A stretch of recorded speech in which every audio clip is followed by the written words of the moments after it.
Niining panahon nga ang putling ebanghelyo gihagis sa mga hiwi nga pagtulunan.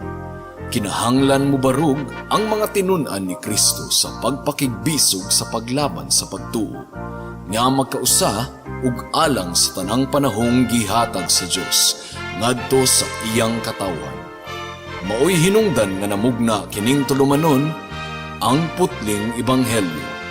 30 minutos nga pagsabwag sa tinuod nga ebanghelyo. Kauban ni Pastor Jeremias Hangad, ang putling ebanghelyo. Tulumanon nga gihatod kaninyo sa Herald of Grace Radio Ministries Philippines. Ang putling ebanghelyo.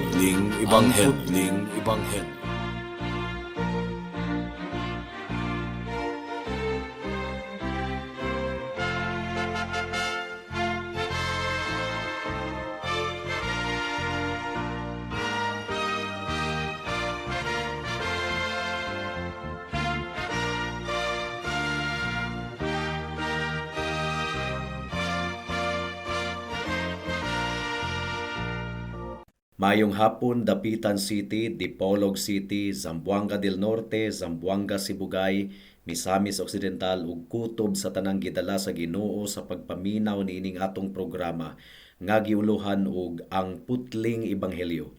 Kini ang inyong igsuon ug higala sa kahanginan si Pastor Jeremias Laure Hangad sa Herald of Grace Radio Ministries Philippines, diniyugan sa iglesia nga nag-sponsor niining atong programa, ang Salitran Covenant Bible Church sa Barangay Salitran, Dakbayan sa Dasmariñas, Probinsya sa Cavite. Ang atong teksto ning takna sa kahaponon makita sa Roma Kapitulo 1, versikulo 16 hangtod sa 17. Ang giingon diri, kay dili ko ikaulaw ang maayong balita, kay kini mao ang gahom sa Dios aron pagluwas sa tanan nga mutuo, una sa mga Hudiyo, ingon man sa mga dili Hudiyo. Kay gipadayag sa maayong balita ang paagi sa Dios sa paghimong matarong sa tawo ug dili pinaagi sa pagtuo gikan sa sinugdan hangtod sa katapusan. Sumala sa kasulatan, ang gihimong matarong sa Dios mabuhi pinaagi sa pagtuo. May the Lord bless the hearing and meditation of His word. So niini nga bersikulo nga atong pamalandungan karon mga kaigsuonan, gisulti ni Pablo kanato nganong dili niya ikaulaw ang ebanghelyo. Ato kining gisugdan sa pagtuo ni adtong miaging simana. Ug sa atong pagpamalandong ni adtong miaging simana mga kaigsuonan, nakita nato ang tinuod nga karakteristik sa ebanghelyo sa atong buhi nga Dios. Kung madunggan sa mga tawo ang tinuod nga mensahe sa ebanghelyo, dako kayo og posibilidad nga masuko sila, maulit sila ug masakitan sila. Ug dako kayo usab ang posibilidad nga sila mutamihid ila kining pagaisipon nga binuang lamang ug walay pulos. Mao kini ang tinuod nga mensahe sa ebanghelyo, katawanan, walay hinungdan, makapasuko sa bagang mga katawhan. Mao nga ang mga Kristohanon matintal nga ikaulaw nila ang ebanghelyo. Mao nga gidasig sila ni Pablo pinaagi sa pag-ingon nga dili kuno ikaulaw ni Pablo ang ebanghelyo. Si Satanas nagahunghong sa kasing-kasing ug hunahuna sa mga katawhan sa Dios, naga-diskurahe aron sila mawad-an og kaisog nga musangyaw sa mensahe sa ebanghelyo. Ang mini nga ebanghelyo mga kaigsuonan, dili kana makapasuko sa mga katawhan. Ganahan kaayo ang mga katawhan nga maminaw sa mga mensahe nga gagitik-gitik lamang sa pagbati nila. Apan ang tinuod nga ebanghelyo naga-expose sa kasalanan sa mga tawo ug nagapunting kanila sa libre nga kaluwasan ug kapasayloan sa atong buhi nga Dios pinaagi sa atong Ginoong Hesukristo tungod lamang sa iyang grasya. Mao nga kinahanglang makabaton kita sa insaktong rason nganong dili nato ikaulaw ang ebanghelyo. Unsa man kining mga rason nga kinahanglang atong mabatunan aron dili nato ikaulaw ang ebanghelyo. Well, ato kining gisugdan nga pagtuon ni adtong miaging simana, pinaagi sa pagtan-aw sa sentimiento ni Apostol Pablo. Unsa man ang mga rason ni Apostol Pablo nganong dili niya ikaulaw ang ebanghelyo. Iya kining giklaro sa bersikulo 1 pa lang. Dili ikaulaw ni Pablo ang ebanghelyo, gumikan kay ang tag-iya niini nga ebanghelyo wala nay lain kundi ang atong buhi nga Dios. Iyang giingon sa bersikulo 1 nga kini nga ebanghelyo sa Dios paminawa ninyo. Si Pablo, ulipo ni Kristo, gitawag sa pagkaapostol, gilain alang sa ebanghelyo sa Dios. So ang buti pasabot ni anang ebanghelyo sa Dios, ang Dios mao ang tag-iya sa ebanghelyo. Ang Dios mao ang nagmugna sa ebanghelyo. Ug kung ang Dios nga tinuod imong Dios igsuon, nganong ikaulaw manimo ang ebanghelyo nga gimugna sa atong buhi nga Dios. Ug sa bersikulo 9, gitawag kini og ebanghelyo sa iyang anak nga si Hesukristo. Unsa man kining gospel, unsa man kining ebanghelyo, maayo kining balita mahitungod sa kaluwasan, pagluwas, pag-rescue, pag-ayo, paghatag og kaayuhan gikan sa balatian, paghatag og kagawasan gikan sa pagkaulipon sa sala. Ang Roma, mga kaigsuunan, taliwala sa pilosopiya sa mga Griego. Ang mga katawhan didto naulipon gihapon sa kasalanan. Ang pilosopiya dili makaluwas kanato, dili kana ebanghelyo. Ang maayong balita o gospel o ebanghelyo, maayo kining balita mahitungod sa kaluwasan nga gihatag sa Dios kanato nga libre pinaagi sa iyang bugtong anak nga si Hesukristo. Ang kaluwasan, mga kaigsuunan, masabtan lamang kini nato kung masabtan nato ang gitudlo sa Biblia mahitungod sa tawo. Unsa man ang kahimtang sa tawo, sumala pa sa Biblia. Well, ang tawo, una gibutang siya sa Ginoo didto sa tanaman sa Eden. Unsa may nahitabo kaniya didto sa tanaman sa Eden. Provided siya sa tanang mga maayong butang didto, apan gitintal siya ni Satanas, ug nahulog siya sa kasalanan. Ug ang tibuok nga nahitabo sa kalibutan karon, resulta kining tanan sa pagkahulog sa tawo sa kasalanan. Dili nato masabtan ang mensahe sa kaluwasan, mga kaigsuonan, kung dili nato masabtan ang kahimtang sa tawo isip mga nakasala at tubangan sa Ginoo. O kung dili nato masabtan ang kaluwasan, dili nato masabtan kung nganong si Pablo dili niya ikaulaw ang ebanghelyo. Ang Book of Genesis, mga kaigsunan, dili na nimo pwedeng tangtangon gikan sa Biblia. Gumikan kay didto nagsugod sa Book of Genesis ang tanang doktrina mahitungod sa tawo. Balaan siya nga gihimo sa Dios didto sa tanaman sa Eden, pero siya nahulog sa kasalanan. Ug sa pagkahulog sa tawo sa kasalanan, ang tanan nga kaliwat ni Adan ug ni Eva naangin, nahimong makasasala, nahimong hinukman at tubangan sa Dios, ug nahimong ulipon sa kasalanan. Kung ato kining masabtan usab nato ang mensahe sa kaluwasan. The way to understand salvation is to see man's perfect innocence in Eden. Apan siya gitintal ni Satanas ug nahulog sa sala, ug ang sala ni Adan nagbunga og kamatayon, nagbunga og tanang kagubot ni ining kalibutana. Unsa ang kaluwasan, mga kaigsuunan? Ang kaluwasan pagpahiling kawas kini sa tawo gikan sa silot sa sala. Ang definisyon nato sa kaluwasan kinahanglang dili gayud mausab. Ang kaluwasan nagpasabot nga gihatagan kita sa Dios og kagawasan gikan sa kasalanan, kagawasan gikan sa pagkaulipon sa sala.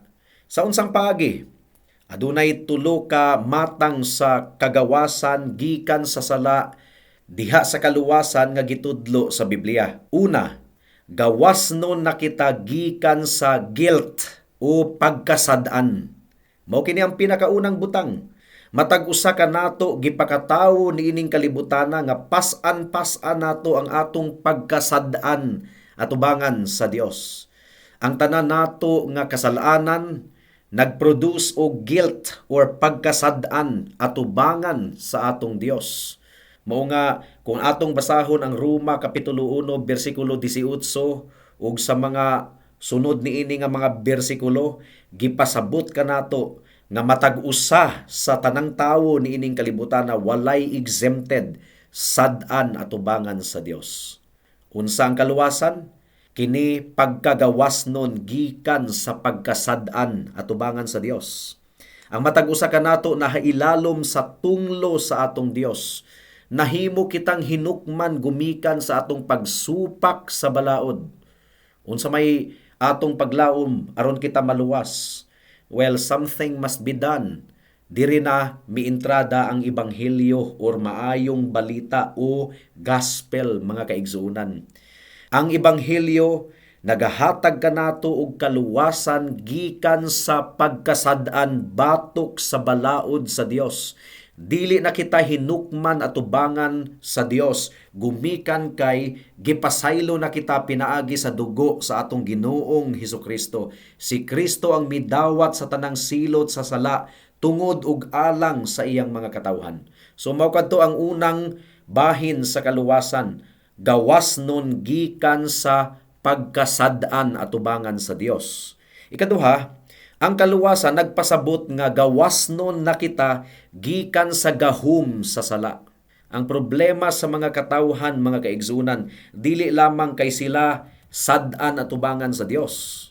Ang problema usab sa tanang mga tawo, ulipon sila sa sala. Matag usa kanato nahailalom sa pagkontrolar sa sala, nahailalom sa gahom ni Satanas.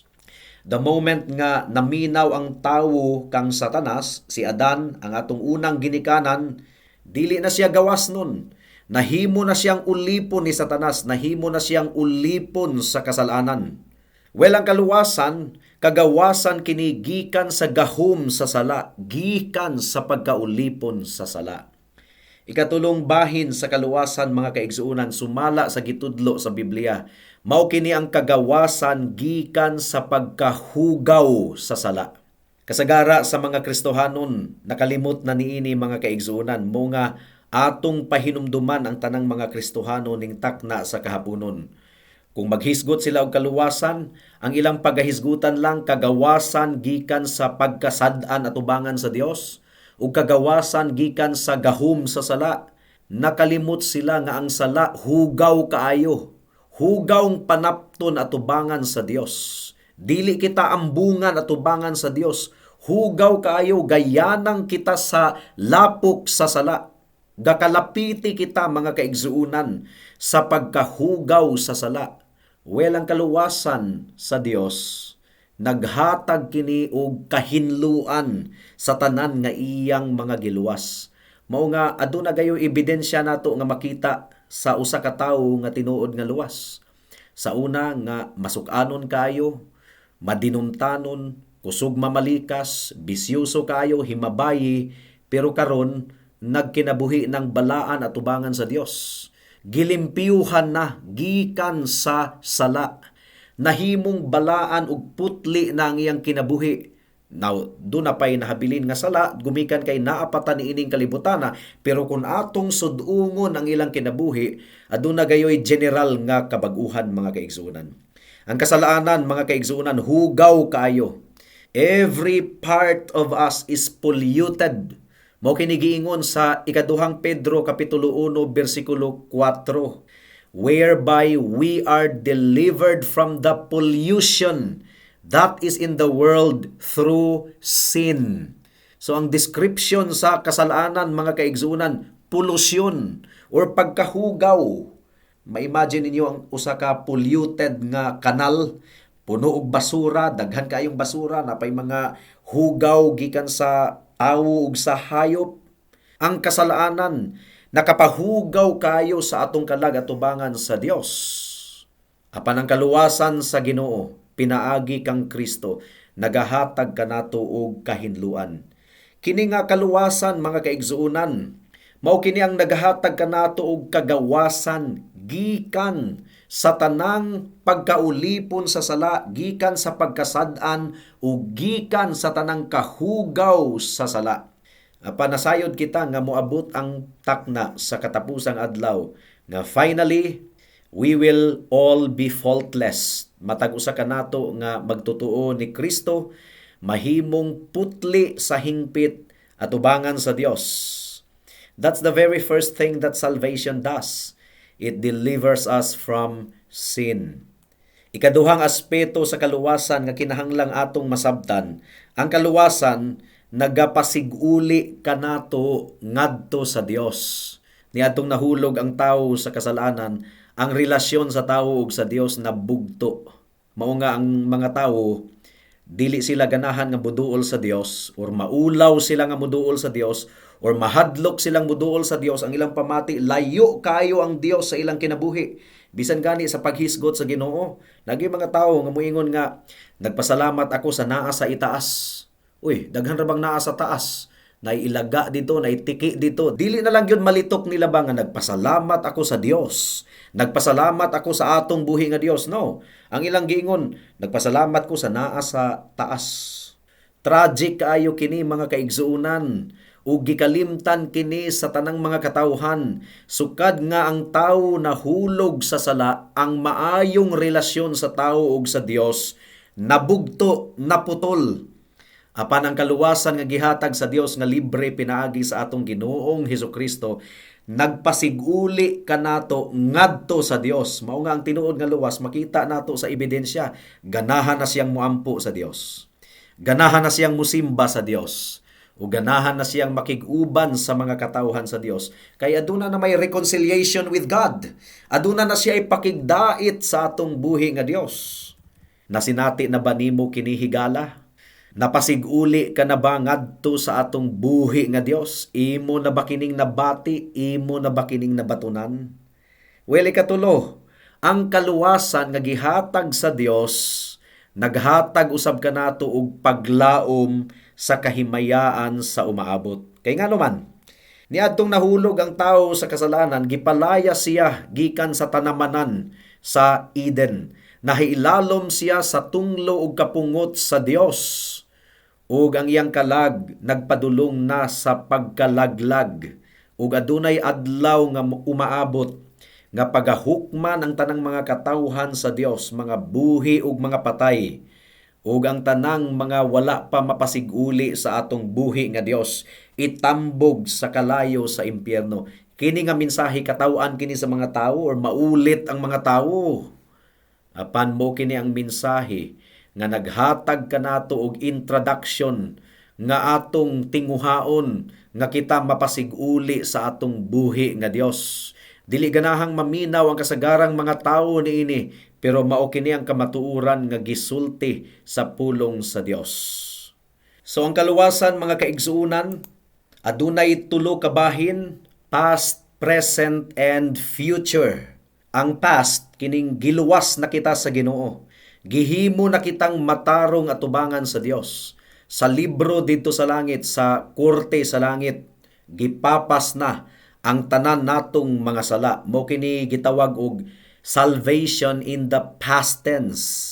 Ang giingon sa unang Korinto kapitulo 1 bersikulo 18, paminawan ninyo. Kay ang mensahe mahitungod sa kamatayon ni Kristo didto sa cross, binuang alang ni adtong nangalaglag apan kanatong giluwas. Past tense mga kaigsunan, giluwas gahum kini sa Dios. So ang atong kaluwasan humana. Ang tanang magtotoo sa atong buhi nga Dios nga si Hesukristo giluwas na sa libro sa langit. Gisulat na ang atong ngalan didto sa libro sa langit. Humana ang atong kaluwasan. Ang giingon sa Roma kapitulo 5 bersikulo 1, kay gihimo naman kitang matarong. Past tense, gihimong matarong. Wala giingon nga pagahimuon pang matarong. No. Sa libro sa langit, gihimo na kitang matarong sa Dios pinaagi sa pagtuo. Usbo nato sa pagbasa. Kay gihimo naman kitang matarong sa Dios pinaagi sa pagtuo. May kalinaw na kita uban sa Dios pinaagi sa atong Ginoong Hesukristo.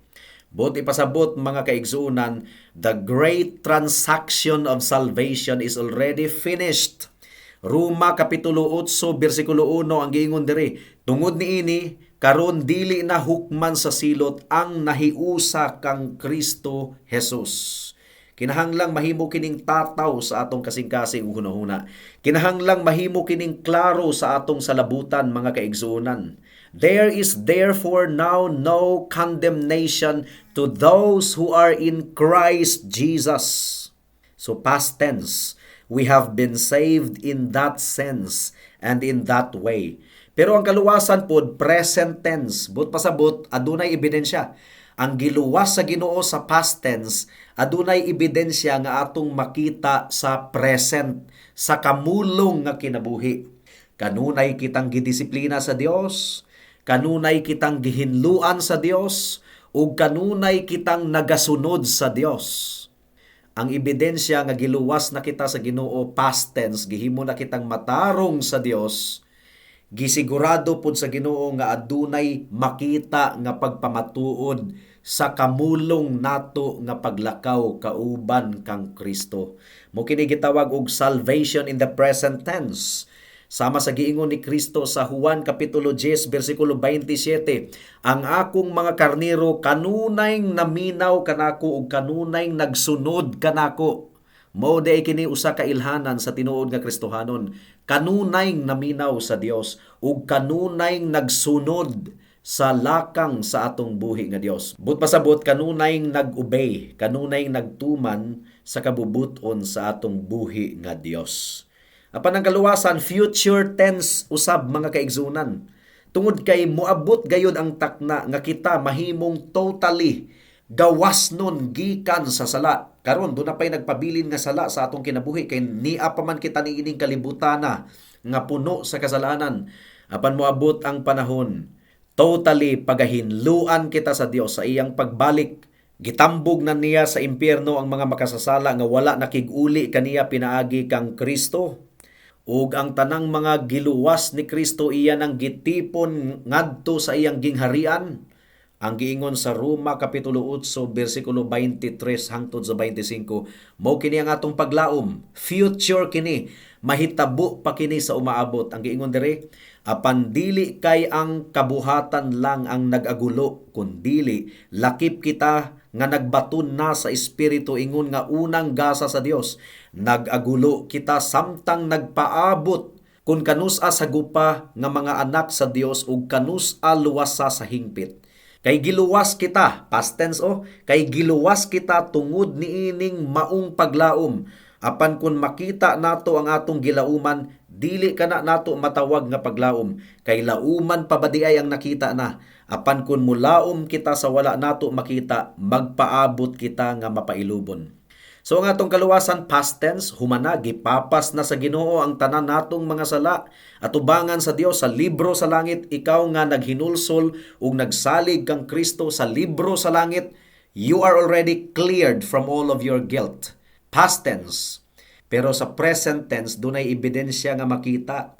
Galakaw ikaw nga balaan at ubangan sa Dios. Pero aduna paghihapoy mancha sa sala, gumikan kay ania pakita niining kalibutana. Busa ang future tense sa atong kaluwasan, mahitabo pa sa umaabot sa pagbalik sa atong buhi nga Dios. It is yet going to happen in the future. Roma Kapitulo 13, versikulo 11, ang giingon diri, nasayod kamo unsa ng taknaa karon, mauna kini ang panahon nga angay kamong magmata, kay mas duol na kanato karon ang kaluwasan kaysa pagsugod nato sa pagtuo. You see? We are being saved in that, but our ultimate salvation is nearer now. We are moving forward and we are going towards it. Unang Pedro Kapitulo 1, versikulo 5, ang giingon diri, pinaagi sa pagtuo, gipanalipdan kamo sa gahom sa Dios alang sa kaluwasan nga andam nang ipadayag sa katapusan nga panahon. So you see, there is what we call future salvation. So klaro kaayo ang gisulti sa Biblia, we are justified, we are being sanctified in the present tense, and we will be glorified in the future tense. That's part of salvation. So ang kaluwasan mao kini ang tinuod nga kagawasan, kumpleto nga package mga kaigsuonan, past, present and future. Mao nga dili ikaulaw ni Pablo ang ebanghelyo. Mao nga dili niya ikaulaw ang maayong balita, ang good news, ang gospel. Ikaduhang rason nganong dili ikaulaw ni Pablo ang maayong balita, gumikan kay gahom kini sa Dios ngadto sa kaluwasan. Dili lang kay ang ebanghelyo gamhanan, kundili ang ebanghelyo gahom mismo sa atong buhi nga Dios. See the difference? Pamaagi kini sa Dios aron luwason ang mga katawhan. Pamaagi kini sa Dios. Wala nagpasabot nga inig-adto ni Pablo sa Roma, muwali siya sa mga katawhan nga, sige, tuo ka mo kang Kristo, basin di ay maluwas mo. No, dili ka na ang mensahe ni Pablo. Ang mensahe ni Pablo usa ka anunsyo sa gibuhat sa Dios, humanang gibuhat sa Dios, pinaagi kang Kristo didto sa cross sa Kalbaryo. Gituman ni Kristo ang wala natuman ni Adan. Gisunod niya ang balaod nga wala matuman sa bisan kinsa kanato. Si Kristo ang atong representante. Mao kini giingon sa Roma kapitulo 8 bersikulo 3. Ang giingon diri, ang wala mahimo sa balaod tungod sa kahuyang sa tawo, gihimo sa Dios. Gihukman niya ang sala diha sa kinaiya sa tawo, pinaagi sa pagpadala sa iyang anak nga mianhi ingon nga tawo aron paglaglag sa sala. So nakita nato kini mga kaigsunan, ang Dios ang nagbuhat niini. Ang ebanghelyo dili kini mensahe nga sige pag binuotan mo basin di maluwas mo. No. It tells us how God provided and produced and applies His own way of salvation. Pamaagi kini sa Dios, kaluwasan kini gikan sa Dios. Kung ato kining ma-realize mga kaigsunan, nganong ikaulaw pa man nato ang ebanghelyo. Mao nga andam si Pablo sa pagbarog didto sa siyudad sa Roma aron sa pagwali sa ebanghelyo. Idea kini sa Dios, plano kini sa Dios, tumong og katuyuan kini sa atong buhi nga Dios, aktibidades kini sa atong buhi nga Dios. Crucial kini sa atong pagsabot sa tinuod nga ebanghelyo. Unsa man ang gibuhat sa tawo mga kaigsunan, ang tanang buhat sa tawo musangpot gayod ngadto sa impyerno. Bisan pa kung saon sa pagbinuutan sa tawo, ang iyang pagkabuutan hugawng panaptong dinug-an at tubangan sa Dios. Apan sa mensahe sa ebanghelyo, nag-anunsyo ang Dios mahitungod sa iyang plano. Iyan na kining gipadayag didto sa Garden of Eden nga adunay binhi nga moabot nga mudugmok sa ulo sa bitin. Iya kining gianunsyo kang Abraham sa mga propeta, and in the fullness of times iya na gyud nga gipadala ang iyang bugto nga anak aron mupildi sa sala ug mupildi kang Satanas hangtod sa kahangturan.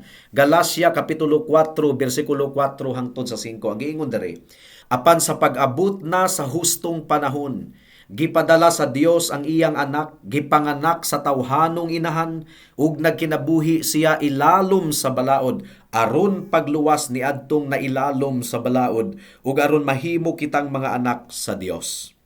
So it's the great plan and scheme of God in operation, mga kaigsunan. Mao kana ang ebanghelyo, mao kana ang good news.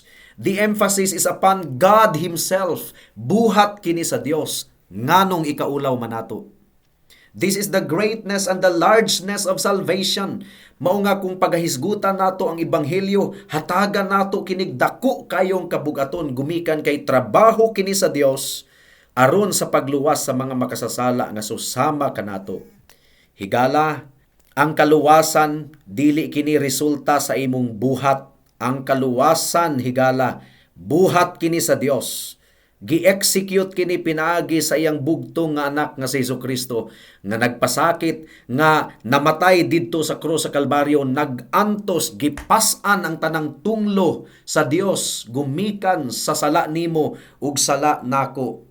Aron ikaw maluwas higala, paghinulsol sa imong sala, dangop kang Kristo, saligi nga ang gibuhat ni Kristo igo na alang sa imong kaluwasan.